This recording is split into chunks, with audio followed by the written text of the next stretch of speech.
기대성. 언로가 열리면서 국가는 안정되고 언로가 막히면 국가는 위태롭다. 이제 또다시 언론의 뿌리를 막고 힐문하려 하니 이로부터 진언하는 자가 더욱 없을까 두렵다. 한강은 도도히 쉼없이 흐르는데 선생의 가심을 어찌 말리랴. 모래가 머뭇거리며 돛 당기는 곳에서 이별의 슬픔 헤아릴 수가 없네. 이 시는 고봉 기대성이 퇴계와 이별의 슬픔을 읊은 것이다. 퇴계는 선조의 부름을 받고 향리에서 올라왔다. 그러고는 출사라는 선조의 권유를 끝내 뿌리치고 성학 10도만을 바치고는 다시 하양하였다. 이때 30대 초반의 청년 고봉은 오랫동안 학문적 명성을 듣고 또 서신으로 학문적 논쟁을 벌였던 퇴계를 직접 만나보고 형언할 수 없는 기쁨을 맛보았다. 그러나 그것도 잠시뿐이었다. 퇴계는 학자의 길을 걷기 위해 안동으로 돌아갈 때 고봉은 광나루까지 전송하면서 퇴계의 심중을 누구보다도 잘 헤아리며 이 시를 읊었던 것이다. 고봉 기대성은 기묘사화가 있은 지 8년 후에 태어났다. 고봉의 숙부인 기주는 조광조의 문인으로 참신한 살인파의 한 사람이었고 신진사류가 참변을 당할 때 두 번의 귀양 끝에 교살당하여 기묘 명현이 되었다. 고봉의 부친인 기지는 아우의 죽음을 보고 솔군하여 광주의 거처를 정하고 청거된 벼슬도 사절 학문에 전심하였다. 이런 절의의 가정적 분위기 속에서 고봉은 남다른 명민과 재질로 학문 연찬에 몰두 20세 이전에 이미 성리학의 일가견을 이루었다. 고봉은 감수성이 예민한 19세 때 을사사화를 목격하였다. 이상과 순일의 세계를 헤매던 고봉은 이 피비린 나는 권력 다툼에 심한 충격을 받았다. 그래야 식음을 전폐하다시피 하며 두문불출, 자경서를 지어서 스스로를 경계함과 동시에 좌우명으로 삼았다. 조선조의 학자 대부분이 일단 관계에 발을 들여놓았듯이 고봉도 23세 때인 1549년에 사마시에 합격하였다. 곧이어 알성시에서는 낙방의 쓰라림을 맛보았다. 이것은 성적이 불량해서가 아니라 성적이 지나치게 좋아서 윤원형이 낙방시켰다고 한다.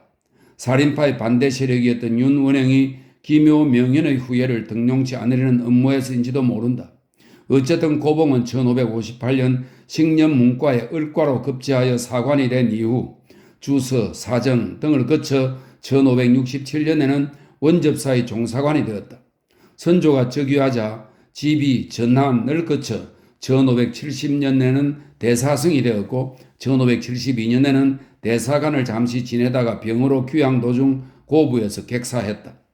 그는 출사한 지 14년 동안 정삼품의 당상관에 오르면서 파란이 잇따랐다. 고봉이 사정으로 있을 때 신진사류의 영소로 지목되어 훈구파에 의해 삭직되는 불운을 겪었고 대사성으로 있을 때는 영의정 이중경과의 의견 충돌로 해직당하는 쓰라림을 맛보았다. 그 후 다시 대사성에 복직되었을 때는 사퇴하였고 부재학으로 복직되었을 때도 또한 사퇴하였다. 이 출사기간 동안 고봉은 기묘사화에 희생된 조광조, 이은적의 추정을 건의하는 용기를 보였고 명나라에 보내는 종계 변무의 주문을 써서 문명을 떨치기도 했다. 이상은 고봉의 정치가로서의 면모이다. 그러나 고봉은 정치가로서보다는 학자로서 더 높은 평가를 받고 있다. 고봉은 퇴계와의 사단 칠정론의 논변을 벌이면서 학자로서의 깊이를 과시하기 시작했다. 이 사칠론변은 철학적 문제이므로 여기서는 그 논변의 내용을 생략하기로 한다. 단지 전후 6차례의 서신으로 이루어진 이 논변은 후기 조선조의 성리학을 주리파와 주기파로 나누는 연원이 되었고 조선조 말의 혼학 12로까지 몰고 갔음을 밝혀둔다. 또 율곡 이의와 우계 성혼의 논쟁도 이에서 발단되었다고 볼 수 있는 것이다. 그러나 정작 논쟁의 당사자였던 퇴계와 고봉은 서로들 예의를 다하여 정중하였으며 서로가 배우고 묻는 입장에 서 있었다고 한다. 퇴계는 고봉보다 26년의 연상이었지만 제자로서보다 학으로 대하였다고 하며 고봉은 스승으로 대하였다고도 한다. 고봉에게는 이 성리학적 탐구 이외에 유자로서의 고매한 인생관과 유교적 실천 도덕 위에서 수립된 정치관 등이 있으나 여기서는 그의 언로에 대해서만 간단히 소개하고자 한다. 고봉은 언로를 여는 것은 바로 민생의 활로라고 보았고 현자를 등용하는 지름길이라고 했다. 고봉은 논사록에서 다음과 같이 지적했다. 천하의 모든 일은 시와 비가 있는 법이다. 이 시비가 분명한 뒤에야 인심이 기꺼이 복종하고 정령이 순조로울 것이다. 대체로 시비란 인심에서 나오는 것이 아니라 실은 하늘의 이치에서 나오는 것이니 한때 비록 가리워지기도 하고 잘리기도 하지만 그 시비의 본 마음은 끝이 없어지지 않는 것이다. 언로는 국가에 있어서 중대사인 것이다. 언로가 열리면서 국가는 안정되고 언로가 막히면 국가는 위태롭다. 지금 언로가 환하게 열렸는지는 모르겠다.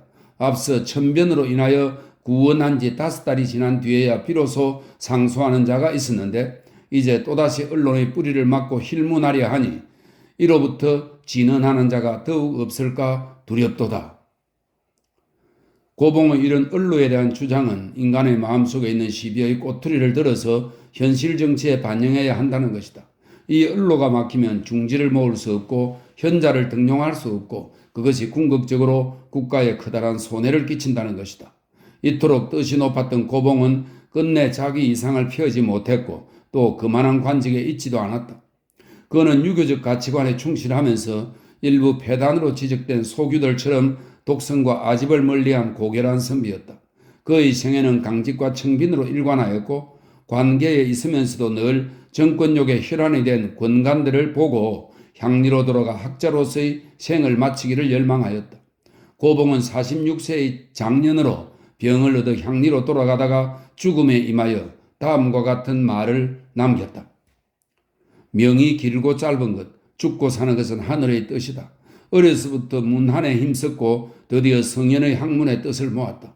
중년 이래로 비록 얻은 바 있으나 공부가 독실하지 못하여 항상 평소 마음먹은 바에 부응하지 못할까 하여 날마다 두려움 속에서 살았다. 만일 몇 해만 더 임하에 지내면서 학자들과 함께 학문을 강구하는 것으로 지새웠더라면 이것 또한 한 가지 다행이었을 텐데 병이 들었으니 어찌할까. 이로 미루어보아 고봉은 얼마나 학문 연구를 열망하였는지를 알 수 있다. 그는 관계에 몸을 담고 있으면서도 뜻은 늘 전운해가 있었던 것이고 죽음에 임하여서도 못다한 학문을 서러워했던 것이다.